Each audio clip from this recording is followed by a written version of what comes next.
Hey friends, it's Amy from Buttercake. In this video, I'm going to show you how I did this very pretty red velvet berries and cream cake.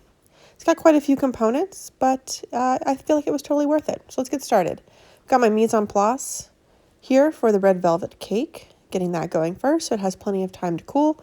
I also recommend maybe just doing this, a day or two ahead of time. The butter and sugar go into my mixing bowl along with my salt and my baking powder.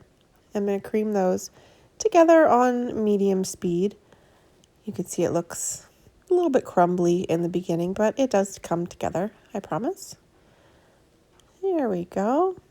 It's a bit thick, a little more sandy. That's totally normal. At that point, you want to add in your eggs and vanilla. I'm using mostly egg yolks, save the egg whites for the frosting. Then in goes the cocoa, and I'm just using some red gel color. You can use red food coloring as well. If you use the liquid food coloring that you get at the grocery store, it's a couple tablespoons. Gives it that really nice red color. Continuing to cream that batter so it's really well incorporated at this point. You can incorporate some air as well. So medium speed for about a minute, minute and a half. And then you get this beautiful, beautiful creamed batter. And it's ready to add in the remaining ingredients. You do want to scrape it. Scrape your bowl really well, though. Always want to scrape the bowl. Make sure you do that. And then the dry and wet ingredients are going to be added in thirds. So a third of the dry and then half of the milk. That milk has vinegar in it. And then alternating until everything's used up. Stopping to scrape the bowl here because you can see some of that flour likes to cling to the top edge. But because it's thick at this stage, I also want to make sure I get down to the bottom. There I'm adding my first half of essentially buttermilk. If you just take regular whole milk and you add some vinegar to it, it's a great substitute for buttermilk. Just, a tablespoon of vinegar. And I'm just using apple cider vinegar. It doesn't have to be any specific type of vinegar. Whatever you have on hand works. There is the second third of flour going in. And the purpose of this is just so that you're not overwhelming, because there's such a high amount of flour and liquid to the fat and sugar. You don't want to put all of your dry in because then it would be too thick to beat. And then if you added all the wet in, it just would be a sloshy mess. So adding it this way really doesn't overwhelm your batter at all. You can see I got all of my additions in there. It looks really good at that point. And then I did 3 8-inch round cakes from this batter. I'm using a muffin scoop. And then I did exactly 9 scoops of red velvet batter in each pan. Well, technically I got 4 cakes, but I ended up only using 3 of them. So I scooped it in there and then used a small offset spatula to smooth it out because it is a very thick batter. You don't want to just scoop it or pour it into your pan and throw it into the oven. It won't settle down. You want to get, if you want nice, flat, even layers, mostly flat, this step really, really helps.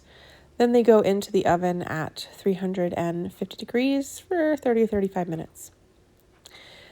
While those are going, or if you did them a day ahead of time, whenever you want to start this part, the pastry cream, also great to start a day ahead of time. I have my sugar and cornstarch in a bowl here. I'm whisking them together. This really helps break up the cornstarch granules, keep them separate. And then in goes the egg yolks. I'm going to whisk that really good.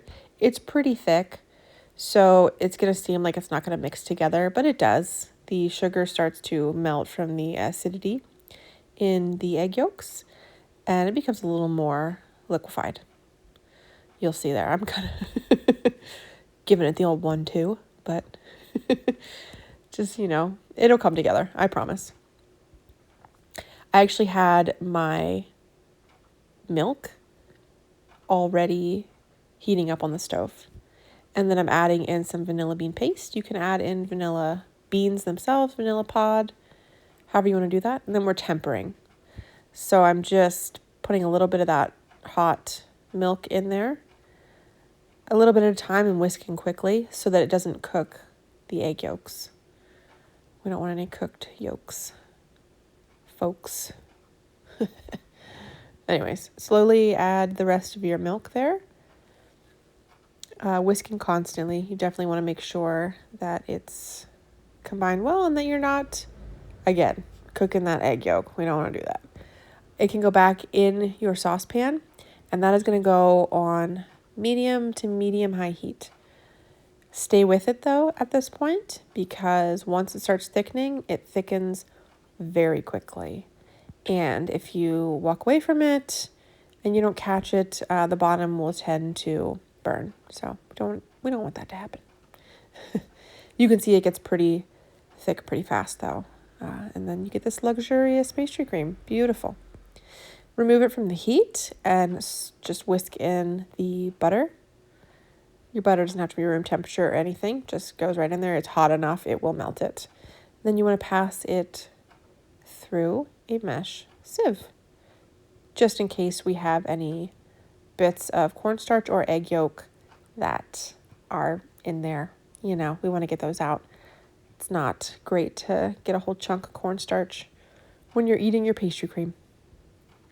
Once you get that through the sieve, just go ahead and put some plastic wrap over it. You want the plastic wrap to directly touch the surface. You can see how I'm kind of picking up with one hand and pushing down with the other. This is going to prevent a skin from forming on the top of your pastry cream. That skin, if it were to form, will not reincorporate. So this step is pretty important. You want to let that cool completely at least 4 hours or overnight. Here I'm just quickly making a simple syrup, equal parts sugar to water, putting it on medium heat to simmer for about 10 minutes and remove that from the heat, let it cool. Now I already did my red velvet cake and pastry cream the day before so that they're just completely ready to go. I'm leveling here by just turning my turntable with one hand and keeping my serrated blade as level as possible, slowly moving more towards the center. Taking that cooled simple syrup, soaking the layers, and then you can do this with all of your layers, set them aside and just have them ready to go. Here's that cooled pastry cream set up overnight. It's beautiful. Putting that first layer down, and then I'm going to use acetate to contain this cake and let it sit up. Just wrapping that around the bottom layer to get my shape, and then I'm going to tape it. I'm using the acetate because pastry cream is not, this is a pretty stable pastry cream, but it's not completely stable as far as just being able to fill a cake and frost it immediately. You kind of need to let the cake layers and pastry cream set for a while before you can comfortably frost and finish. So I'm taking about half the pastry cream here and smoothing it out, trying not to get any crumbs. I have a mixture of blueberries and sliced strawberries that I did wash and dry a little bit. And we're taking about half of that fruit mixture and putting it there on top of the pastry cream as evenly as possible so you get a nice little bite of fruit in every slice of cake. And then this cake disc has already been simple syruped, so it can just go right down. And I'm pressing firmly just because the pastry cream is a little bit thick, so you just want to make sure that it really attaches to the cake so that it kind of concretes together. Gives you more stability in your cake. Also pushing out air bubbles. Going to take the other half of the pastry cream here, layer it up again with the fruit very nicely, and then the last layer of cake is going to go on. And then I actually wrapped the top with plastic wrap just to keep the cake from drying out and put it in my refrigerator overnight again. So yeah, this was like a few-day process. So, you know, keep that in mind if you decide to tackle this whole project, that it is not something you start and have it done by the end of the day.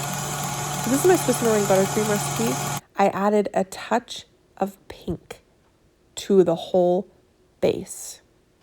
Just like one drop of pink gel color and whipped it up real nice. I will provide a link down in the description for that Swiss meringue buttercream recipe if you would like to use that.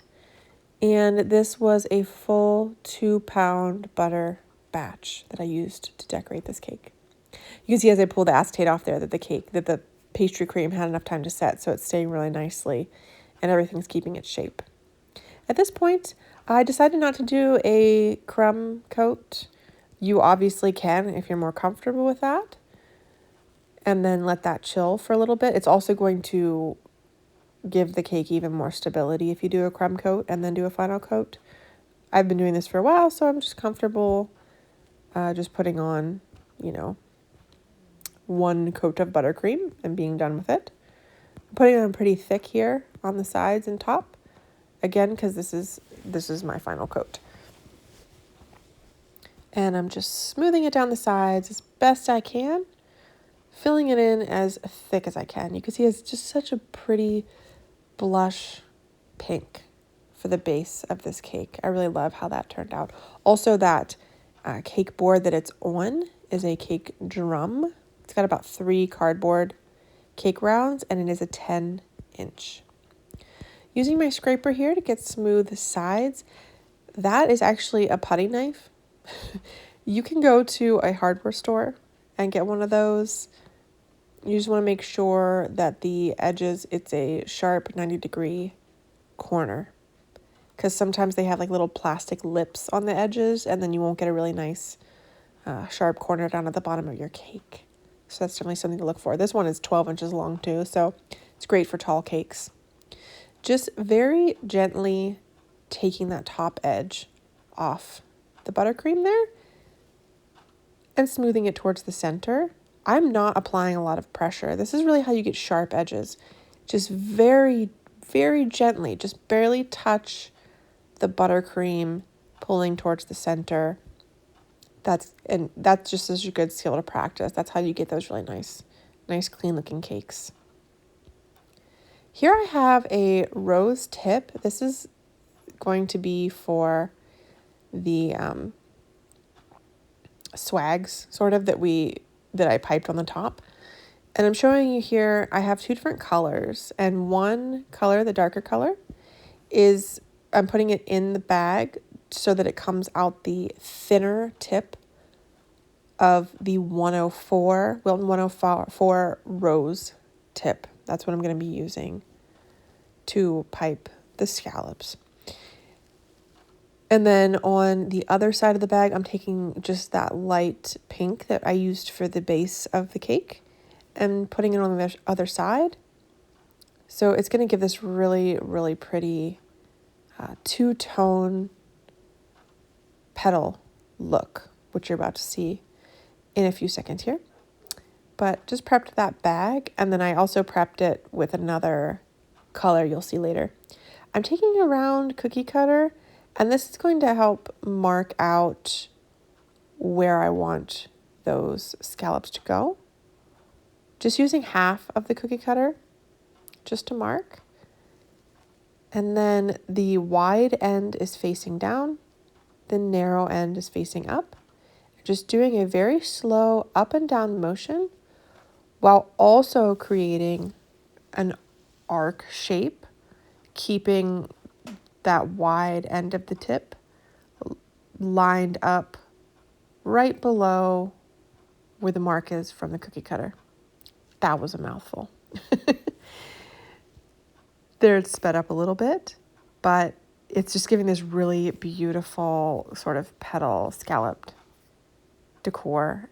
If you have a blowout there, just, take it off and start over, finishing up right here. And you can see that beautiful two-tone as well.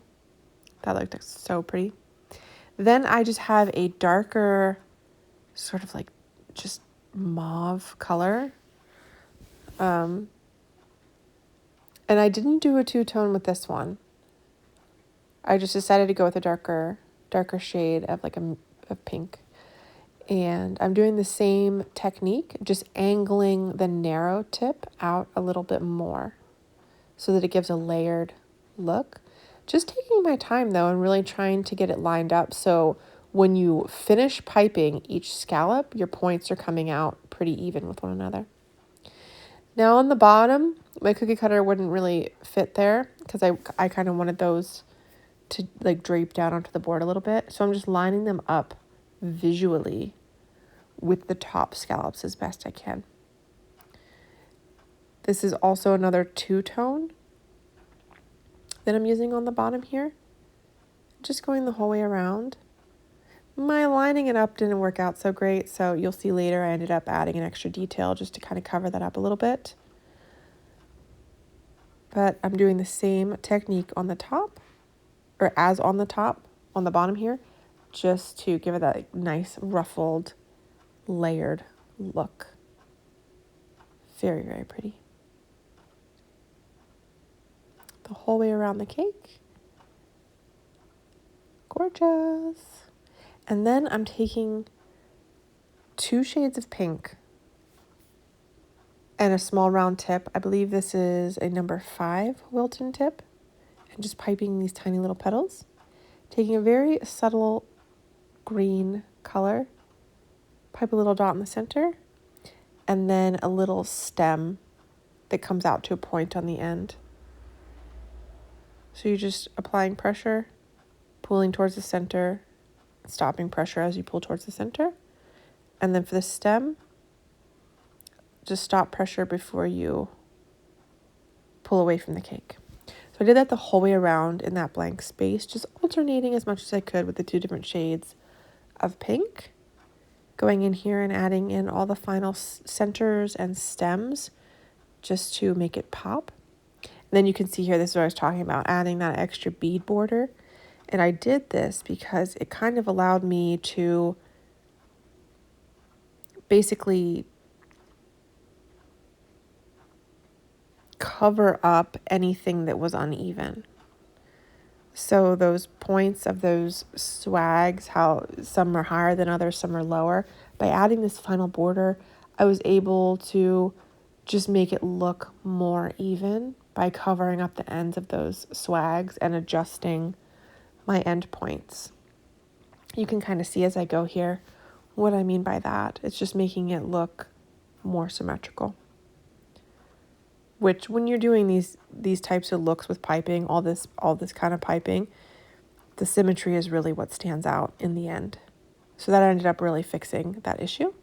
And then I did another one on top with that same sort of mauve color just to finish it off. And then I'm using just a border tip on top here, and they're just more like flattened shells. I'm not picking up as much. I'm kind of keeping it closer to the cake, a little bit tighter, and just piping those the whole way around. It also not only makes them flatter, but it also makes them wider. Using the same 104 tip, adding more of that sort of petal border. This is a little more loose, like a little less specific as I had on the sides of the cake. Then adding a reverse shell border with one of my 2-tone bags, just to give it even more detail. I love how that looked. And then the final touch is adding those little sweet little flowers on top, just alternating the colors again. Really, really precious. This cake was a labor of love, but truly worth it. It turned out really, really delicious. And I really love the design. I think it's really beautiful. And I really wanted muted, like pink colors. And I'm so happy with how these shades turned out. I just mainly used super red, tiny, tiny bits of pink gel color, and a little bit of brown and a little bit of blue. There you can see she is all done. If you guys aren't subscribed yet, please do consider subscribing. I'd really appreciate that. Trying to grow my channel so I can just, share more cake and cupcake and cookie love and joy out here on the YouTubes. Thanks so much for watching. If you made it this far, I do appreciate it. And I hope you have a lovely day. Bye-bye. Take care.